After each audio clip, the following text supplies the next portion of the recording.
Hello viewers, welcome to the Chess YouTube channel.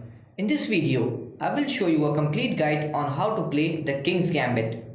So stay tuned till the end.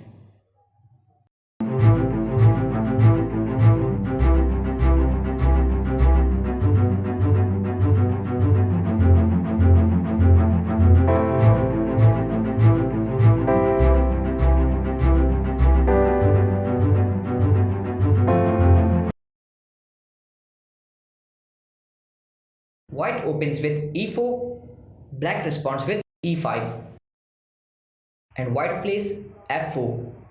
This is known as the King's Gambit. White sacrifices the pawn to take full control of the center.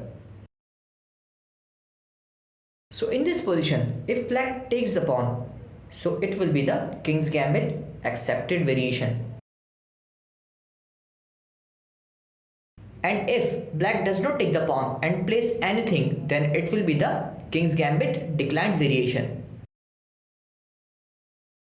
So in the accepted line, if white brings out his light square bishop, then it is known as bishop variation.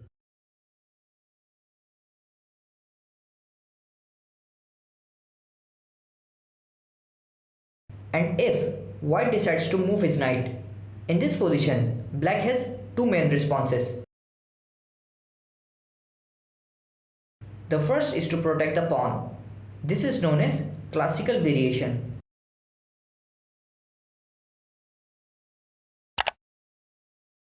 And if black responds by moving this pawn, then we get the Fischer variation.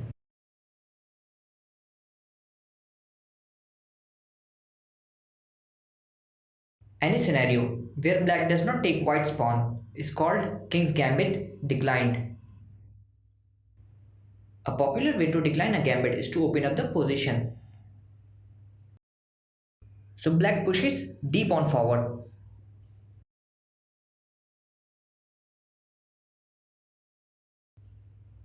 By moving this pawn, black opens the diagonal for queen and light square bishop. White should reply by taking this pawn. But after black takes the pawn, now white doesn't want to keep this weak d5 pawn.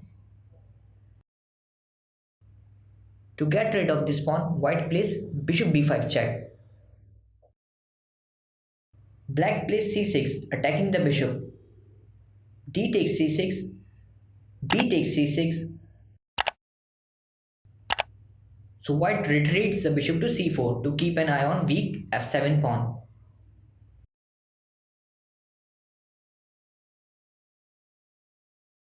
So in this position, white plays knight f3. White's idea is to use dark square bishop to attack the pawn.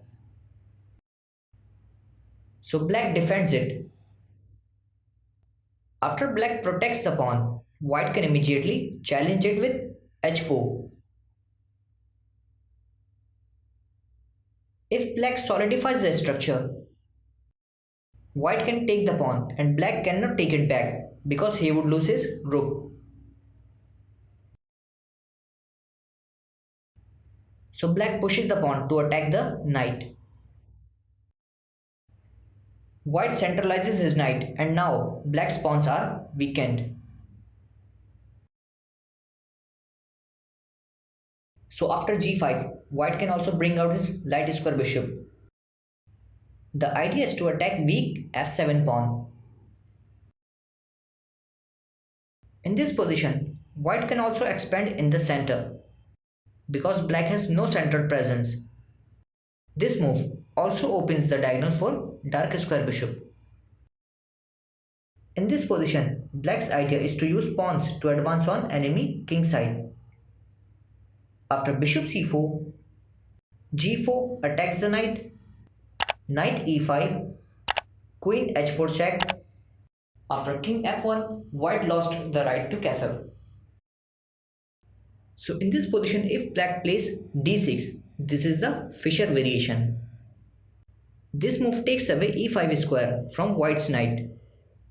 White's main plan is to push d4 pawn to gain space advantage. White can also play bishop c4 to attack f7 pawn, since it is only defended by the king.